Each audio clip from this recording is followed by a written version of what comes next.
conflicts, which cuts across our values of justice and sovereignty, and that simple British impulse that bullies and dictators cannot be allowed to push people around. We also know that these threats are not remote. We see foreign states targeting our nation as well. Thugs hired by foreign powers conducting violence, vandalism, and arson on our streets. Disinformation aimed at sowing division and stoking disorder, spreading lies and undermining our democracy. Russian ships targeting the underwater cables that carry the data on which modern life depends. We also see on the battlefield in Ukraine that the very nature of conflict is changing before our eyes. Despite having a limited navy, limited traditional air power, and limited armour, Ukrainian forces have destroyed the Black Sea Fleet. They've struck deep into Russian territory and stopped the advance of one of the biggest armies in the world. Now, they've done that through sheer courage, yes, but also by embracing technology. They've integrated drones into their fighting like never before, understanding that the ability to innovate and produce at speed and at scale is more vital than ever to military power, and that AI will accelerate this transformation even further. Against that background, NATO is more vital than ever. Yes, we recognise that things have changed here too. While the US remains our key ally, I have been clear that in order to sustain NATO, the most successful military alliance the world has ever seen, European nations must take more primary responsibility for their own defence. These are the changes and the challenges which have defined my premiership and that will continue to shape our times. And look, my view has been the same since day one. We must stand more firmly on our own 2 feet. We must do what it takes to meet this new world head on, to keep our country safe and seize the opportunities that come from investing in our sovereign strength. That is what we're doing. That's why we have reversed at last the corrosive hollowing out of our armed forces. And it's why we're transforming a defence programme that, frankly, for too long has been underfunded and unsuited to the threats that we face. I've also been clear since day one that we do this not because we want war, but because we want to avoid war. We lived through Iraq. We learned from those mistakes, and we don't want to repeat them. I showed that when I chose not to join the war in Iran. We want our people to be able to live in a world defined by peace, stability, and the rule of law. But the paradox of peace is that when the world is arming and aggression is rising, the best way to avoid war is to prepare for it. The best way to defend is to deter, to have the strength to make your adversaries think again before they act. And that is what we are delivering. Last year, we published our Strategic Defence Review, setting out the capabilities we need for a changed world. And today, I am proud to publish our new Defence Investment Plan. This plan delivers on last year's review. But in a light of the rapidly changing world, the changing nature of conflict, and the imminent and growing threats we face, it goes further still. I want to thank the Defence Secretary and CDS here and the Chancellor for their work to sharpen and strengthen the plan in recent weeks. So we can set out today how we will transform our armed services, whilst also giving industry the certainty that they need to invest, and giving our allies clarity on our intent ahead of the NATO summit next week. This plan represents our best judgment of what the country needs to meet this moment, and it is a platform on which I know my successor will build. Now, unlike previous governments, we have taken care to fully cost this plan, examining the defence budget line by line. And that is vital, because it's how you expose the necessary trade-offs and expose the arguments that just don't stack up. You have some people in this debate who underplay the threat and deny the need to prioritise defence and security. You also have those who say you can fund defence without making sacrifices in other areas of capital spending. And you have those arguing that we can just raise borrowing, put it all on the never-never. But let's be clear, defence bonds are just borrowing by another name. We've looked at this very carefully. But the fact is, doing this through borrowing would push interest rates higher at a time when £1 in every 10 already goes on paying debt interest. And this government has fought hard to bring the public finances under control. And it has paid off, helping to bring inflation and mortgage rates down. We should not sacrifice that now. Because this is the point that often gets missed. Strong public finances are a fundamental part of our strength in this world. Lose control of them, we're not just poorer, we're much less secure. Slash funding to our public services in favour of defence, and we would be fundamentally weaker as a nation, more fractured as a society, less able to defend ourselves when our enemies prey on social division. So the hard truth is there are no easy answers. But the settlement I'm setting out today is the right choice for the country. It delivers the decisive action we need on defence in a way that is within our fiscal rules and that will not take resources away from day-to-day spending on frontline services like health and education.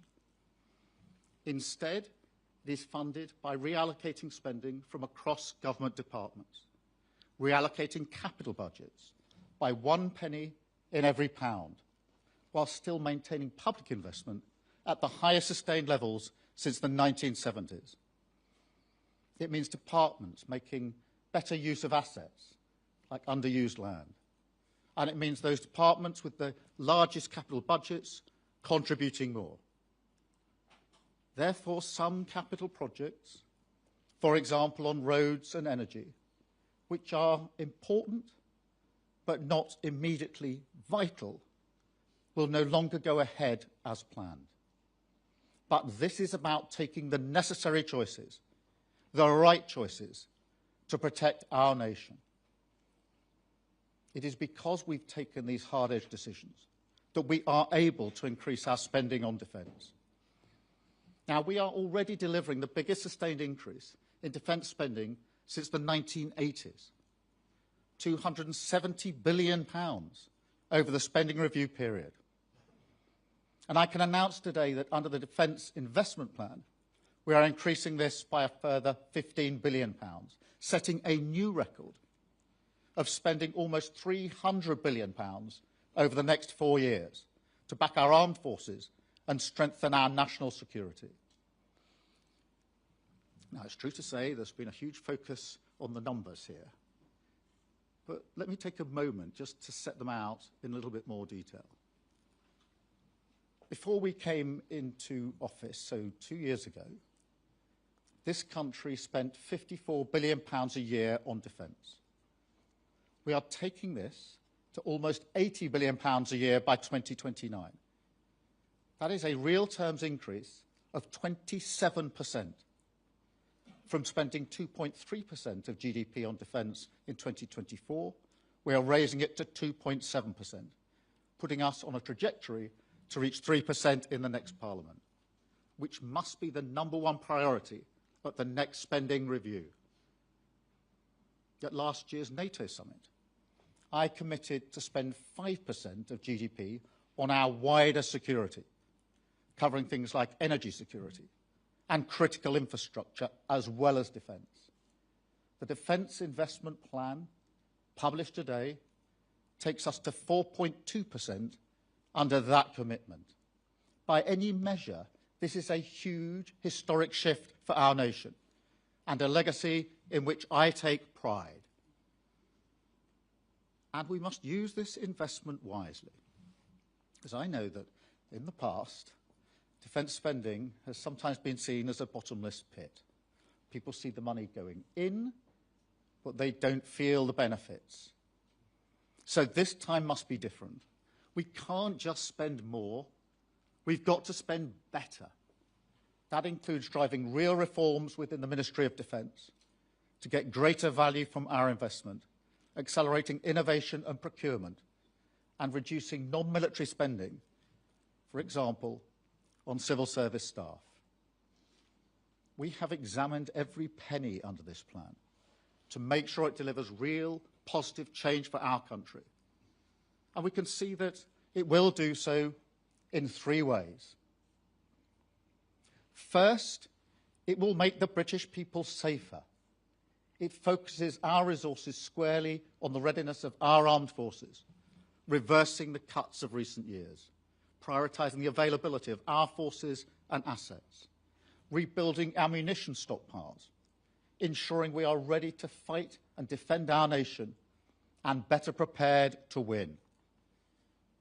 It will also make the British people safer by driving a generational transformation of our armed forces, learning the lessons of Ukraine in order to modernise our military, equipped to fight the wars both of today and tomorrow.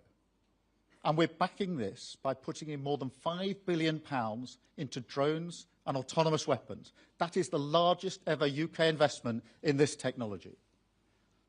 That means we will build a new hybrid Royal Navy, so that when our frigates move to intercept a threat to British interests, like a Russian ship in our waters, for example, they will do so with outriders, uncrewed ships, above and below the surface, their AI systems working in unison with our warships, operating as a single integrated force.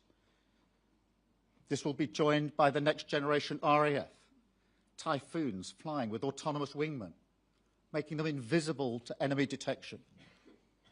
And we will build an army that is 10 times more lethal, with attack drones flying alongside our Apache helicopters, a new fleet of surveillance drones collecting intelligence and finding targets, and a surge in low-cost one-way attack drones, which have proved so effective in Ukraine. On top of this, we are investing in long-range missiles, armoured vehicles, and counter-drone defence systems. We're investing in £500 million in new technology and capabilities for our commandos and our special forces, which are already the envy of the world. And we're investing £115 million to raise our defences against the threats of AI. This is about harnessing cutting-edge technology on every front to multiply our strength and defend our nation. Second, this plan will benefit the British people because it uses defence spending to strengthen our economy, creating almost 60,000 jobs. Now, our motto here is back British, with every pound spent wherever possible on backing British workers, businesses and innovators, delivering a defence dividend which brings SMEs and startups into the defence supply chain and pays off in every region and every community. And the fact is, defence jobs are different. They're high-skilled and well-paid. They offer career path, training, and a greater sense of meaning, the chance to step into our national story and play your part in full. That means pride in yourself and in your community. You know, towards the end of last year, I was up at the BAE plant in Wharton in Lancashire, and I met a young lad called Jack.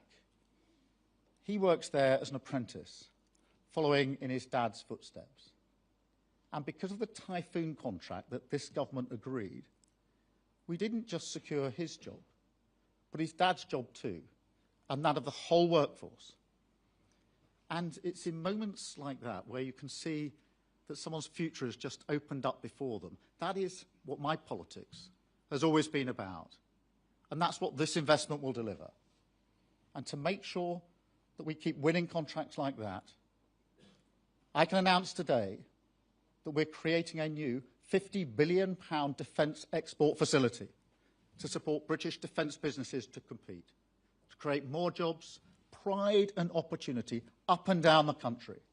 That is the largest expansion of UK export finance support in its 100-year history, and a once-in-a-generation boost to the British defence industry.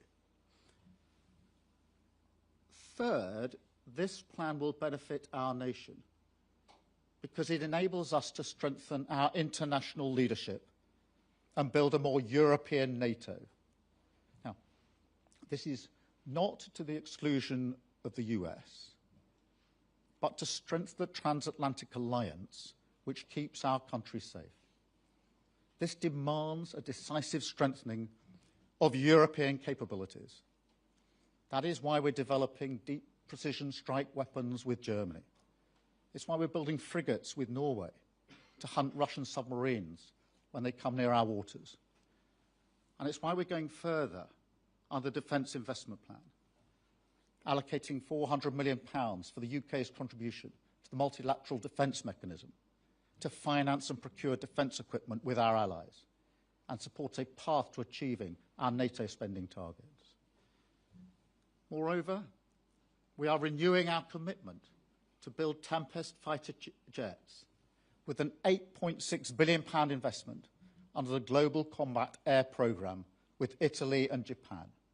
Now, this is about developing sixth-generation stealth fighters that will secure our skies for decades to come and rebuild the foundation of a sovereign British aircraft industry.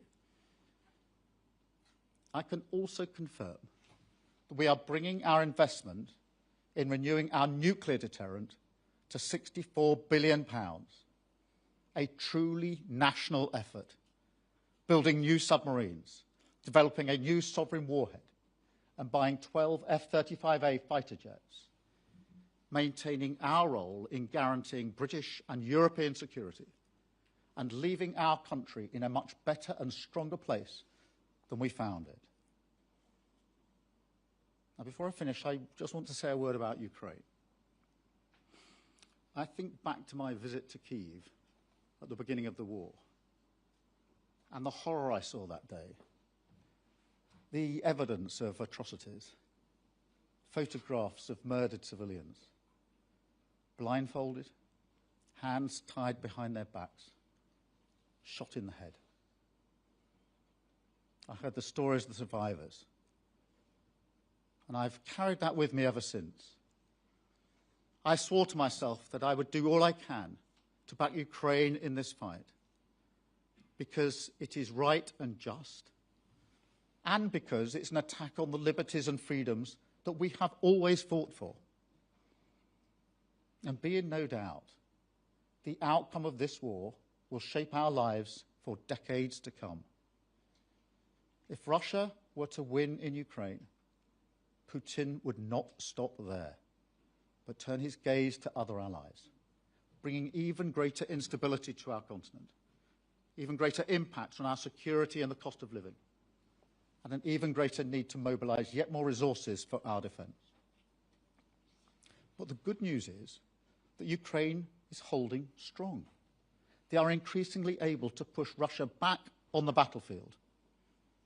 And there are clear signs that as Russia's losses mount and their economy struggles, the mood in Moscow is turning against Putin's war. So this is the moment to ramp up the pressure, backing Ukraine's defence and turning the screws on Russia's economy. And that is what we're doing. And the Defence Investment Plan will maintain our support in full.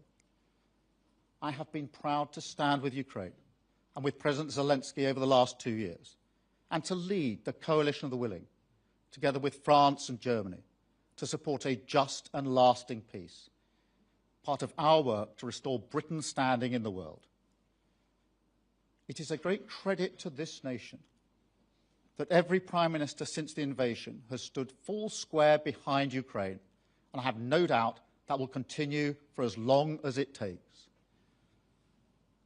Because, look, moments like this ask fundamental questions of all of us. Not just about how we respond, but about who we are as a nation and who we choose to be. And I am clear, it is simply not in our nature to shrink inward, resigned to mere passengers, buffeted by events. The Britain I believe in finds its greatness in these moments. In times of crisis, we stand tall. We summon that British spirit of grit and resolve and seize the moment with both hands, proud of our values, proud of who we are. And I see that greatness in the people I meet. I see it in the crews of our nuclear submarines that I've met coming off their long patrols. One man returning home to meet his 4-month-old baby for the first time. I see it in our troops defending NATO's eastern flank, in our Royal Marines protecting the northern frontier. I see it in our carrier crews, who are out there right now deterring Russia in the North Atlantic. I see it in our RAF pilots, putting themselves in harm's way to defend our allies in the Gulf. But I also see that greatness in all those who stand behind the front line. The workers in our NHS, our public services, our energy sector, our apprentices, engineers, building the technologies that we need, all of those on whom our national resilience depends. That's why I know we will continue to rise to this moment, not just to weather the coming storms, but to use this moment to reach towards a better future, the stronger, fairer country that the British people deserve, that I have sought to build. And this plan is a decisive step on that journey. Thank you very much indeed. Thank you.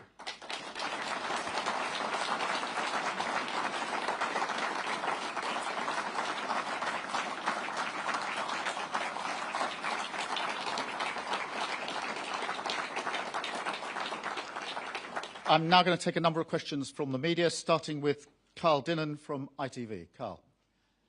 Thank you, Prime Minister. Carl Dinnan from ITV News. You have said in the past that Russia could attack NATO as soon as 2030. Can you, hand on heart, say that this plan has enough in it by 2030 to deter if we can and to fight if we must? Yes, I can. That is because of the increase in defence spending that we put in place, announced last year, already in place, which was the single biggest sustained increase since the 1980s, and the fact that this defence investment plan builds on that. And it's not just the amount of money, it is also the capabilities. We've learnt a lot from Ukraine, actually also from Iran as well, about the capability that is needed in order to confront countries like Russia. That is exactly what's going on in Ukraine. So I am confident in that. I'm also confident because we're working more closely with our European allies on this. One of the arguments I've made repeatedly over the last 2 years is that European countries need to do more. If we're to be persuasive in that argument, and I think we are and can be, UK needs to show a leadership role, to be a trusted ally, a country that is looked upon for leadership. And I believe we have built that, and that gives us the ability over the coming years to stand on that platform and work with our allies. That's why I was in Berlin last week with the E5 countries. It's why I'll be in NATO next week at the summit, working with all NATO members, and why I saw the Secretary-General yesterday, where we discussed this very thing. Thank you very much, Carl. Chris Mason from BBC News. Thank you, Prime Minister. Chris Mason at BBC News. One of the authors of the Strategic Defence Review, General Sir Richard Barrons, has said we're not keeping up with our allies and we're certainly not keeping up with our enemies when it comes to defence spending. Is he wrong? Look, what I would point to is this, that we inherited an armed forces that were hollowed out.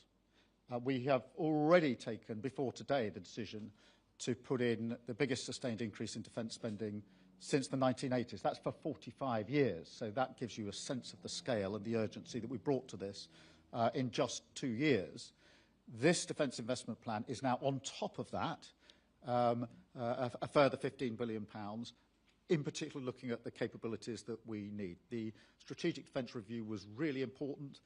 There are further things we've learnt even since then, looking at the development of the way in which wars are fought. Even these drones, I've been to Kyiv a number of times now, and each time I go, it is clear the capability is changing on a weekly and monthly basis. So we've put all of that thinking into this defence investment plan. Now, look, there will always be those that argue that even more should be spent, but I have to make the right judgments on the capability that I think is right for our country to meet the threats, not just of today, but of tomorrow. And that is what this defence investment plan does. I think anyone sort of standing back and objectively would say this is a massive step forward.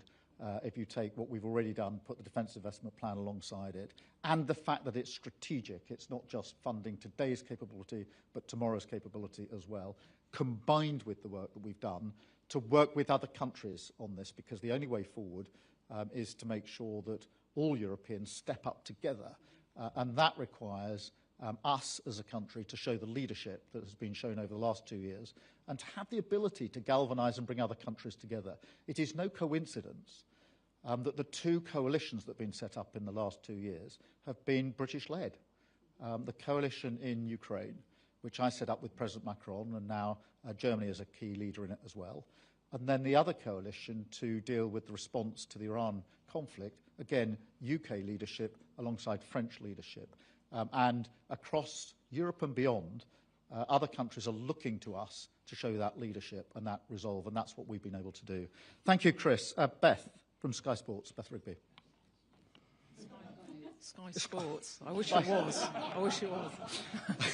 Thank you. Sky News, Beth, not Sky Sports, but I'm sure you could do that as well. One day. From the beginning of your premiership, you have prioritised Britain's role on the world stage, but your defence plan is a year late. It cost you your defence secretary and has no timetable for meeting the new NATO commitment. By getting it across the line, you have made a start to your legacy on defence.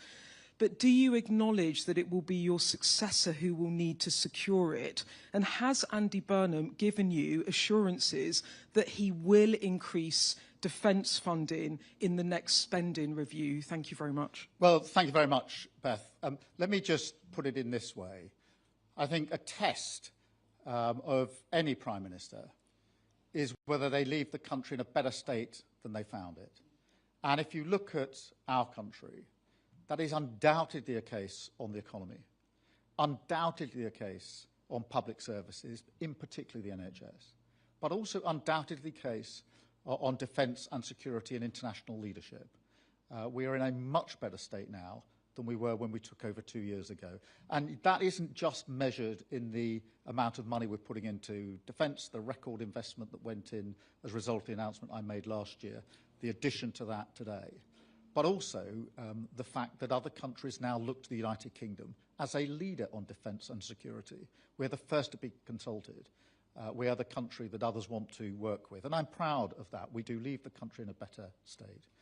As for the future, I have no doubt that all Labour governments will remain that #1 commitment to our defence and security. Labour governments have always done that and always will do that. And I'm absolutely certain, therefore, that this is a platform on which whoever comes after me can build. And I'm proud that it is. And I will do everything within my power to make sure that any transition is orderly and that we go from strength to strength. And that is what I'm endeavouring to do. Thank you very much, Beth. Andy Bell from Channel 5. Thank you very much, Andy Bell, 5 News. Just to return to that point, Prime Minister, can you be a bit more explicit? Has Andy Burnham seen this plan before it's made public? Has he signed it off? Or is this very much your plan and you're just telling him you should stick to it? Well, Andy, the way I put it is this. I don't think anybody would argue that the Strategic Defence Review was needed because any Prime Minister would want to know what are the capabilities I have at my disposal now, what are the capabilities I'm going to need in the future. The Defence Investment Plan builds on that by setting out what those capabilities will be, how they're going to be costed. So that is something which any Labour Prime Minister would want to stand behind. It's a platform any Labour Prime Minister would want to stand on, because the first duty of any Prime Minister is the defence and security of the country, the first duty, and I think everybody knows that and accepts that. What I will now do, and am doing, is to ensure that the transition to a new Prime Minister is orderly, with minimum disruption, and that there is a good, solid platform to build on. We've done that over the 2 years, and I shall faithfully do that in the remaining weeks, every day ensuring that we improve on the situation, and that I can genuinely say, hand on heart, that I've passed on a better country than the one I inherited, and that I can make sure that my successor has every prospect of success, which is what I want more than anything. Thank you very much, Andy. I've got Paul McNamara from Channel 4, please. Morning, Prime Minister. You keep on coming back to the line that you've increased defence spending by the largest amounts since the Cold War, and nobody's disputing that. But what former military chiefs and experts are arguing is that even with that, and even with the extra money, given the threats that the UK faces right now, it is still not enough, including General Sir Richard Barrons, who you entrusted to write last year's defence review. Are you willfully ignoring their advice, or do you just think these people with decades of war-fighting experience are wrong? Well, I'm glad you began that by saying everyone acknowledges the huge increase we've put into defence spending, because it is important that we start there. The highest sustained increase since the Cold War, or since the 1980s, depending which way you want to measure it, that's nearly half a century. The biggest sustained increase for nearly half a century in the history of this country. That is a huge step forward, £270 billion over the spending review. With today's defence investment plan, that means that over the next 4 years, that will take it to a record 300 or nearly £300 billion. That is a huge amount of money. What we've done through the strategic review and the defence investment plan, which, as I say, has been sharpened even in recent weeks. And I'm very grateful to the Defence Secretary for all the work that he has done, the Chief of Defence Staff as well, alongside the Chancellor, to sharpen it, to make sure that, you know, in a fast-moving world, it really is going to deliver the capability that we need for the future. And that is what it does. That is my judgment call on this. Of course, I hugely respect those with great experience and great service. There will always be those that say, whatever the sum is, frankly, it's not enough. Whatever sum I'd announced this morning, there would always be somebody who says that's not enough.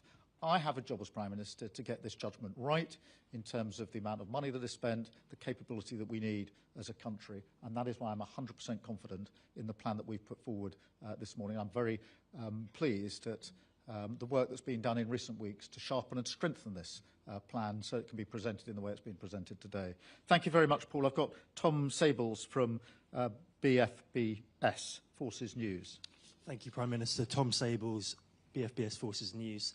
As a Labour Prime Minister, you pledged £9 billion to upgrade 90% of military housing. Given that now there's reports that that money is being moved to fund the DIP, what's your message to military personnel living in substandard accommodation after your promises? Yeah, well, thank you very much for that. Firstly, let me start by saying we have put a lot of money into military housing, and I'm proud that we have. It was very important that we did that. Alongside that, we have awarded 3 pay awards now, pay increases of above inflation. And again, I'm really proud that was the right thing to do, because it affects the morale, retention rates, and reflects the service that is given to this country by those that serve us. We will continue to do that. Of course, I have to balance that against investment in the military capability that we need. But in relation to the money we have put into the housing, in relation to the pay awards we have already made, I'm proud that we made those. We made it to reflect what we know our armed services give to our country, of which we are very thankful and very proud. Thank you very much, Tom. I've got Sophie Huskerton from the Daily Mirror. Sophie. Hi, thank you, Prime Minister. So Andy Burnham has said he wants to stop departments spending too much time battling the Treasury instead of getting things done. The delay of your defence investment plan seemed like there was a bit of battling between the MOD and the Treasury. So what's your advice on Andy Burnham on this? Well, let me just say a word or two about the Treasury and about this Chancellor, if I may. because we inherited an economy that was broken. And there's no doubting that. Nobody argues about that. And this Chancellor put it on a stable footing. And you saw that in the figures earlier this year that were set out in the spring statement. They spoke for themselves. And you can see it every day, because what I see and what the Chancellor sees are the numbers that give us an indication of the impact of the conflict in Iran and the closure of the Strait of Hormuz on our country. The impact on our country, and less than it otherwise would have been, because our economy is stabilised. Look at the inflation rates across Europe. Look at our growth projected rates across Europe. So that is the work that this Chancellor has done, and I'm very proud of Rachel in relation to that. To have stabilised our economy in 2 short years after what we picked up means that I can depart the stage, because it's the end of my journey, it's not the end of anybody else's, but I depart knowing that we have left this country in a better state than we got it. Are there wranglings between departments and the Treasury? Yes, of course there are. There always have been, always will be, because at the end of the day, the Prime Minister and the Chancellor have to look at the overall judgments for the government, the overall affordability, and prioritise between different things. Departments, of course, will put forward, in good faith, the commitments they think we should make. I understand that. But what we have to do is judge them against what we can afford, what the priorities of the country are. That's what we've done for 2 years. I'm really pleased that as a result of those judgments, our economy is stable and in a better place. That impacts people across the country hugely. That our public services are improving, particularly our NHS. And we're able today to announce this further investment in our defence and security. And I'm very proud of the fact, Rachel referenced that she went to Kyiv yesterday, that the standing of the United Kingdom in the world is in a much better place than it was 2 years ago. And I don't think anybody would really dispute that on defence and security and many other issues. Thank you very much. I've got Dan Martin from the Daily Telegraph. Dan. Thank you, Prime Minister. How can you present this defence investment plan at the NATO summit when you're Prime Minister in name only? And also, Donald Trump wants you to meet this 5% target of GDP by 2035. Do you think that's possible for the UK? And what will you tell him at the summit? I spoke to President Trump just 2 weeks ago when we were at the G7 together at great length about a number of issues, particularly the conflicts in Ukraine and the conflicts in Iran. And actually a very strong statement on Ukraine was put out from the G7, as you will have seen, showing the unity of that group of countries. This is additional investment today on top of the highest sustained increase since the Cold War, since the 1980s. I talked through Mark Rutte, the Secretary-General of NATO, talked him through this yesterday, talked to him very frequently on the phone as well as in person, have a very good relationship with him. He is very welcoming of what we are doing here today, because he knows what a contribution it makes to NATO. He also appreciates, and we must never lose sight of this, of the huge contribution that the UK makes to NATO, not just as a leading advocate, a member of NATO, but of course we confirm our nuclear capability to NATO, which is an incredible capability, which keeps us and the whole of NATO countries safe. And I'm very proud that we do that. So I'm proud of that work. I'm glad on the 5% commitment by 2035.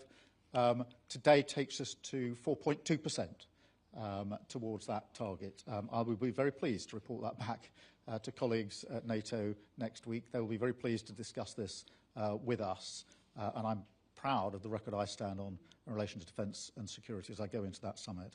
Thank you very much. Thank you, colleagues.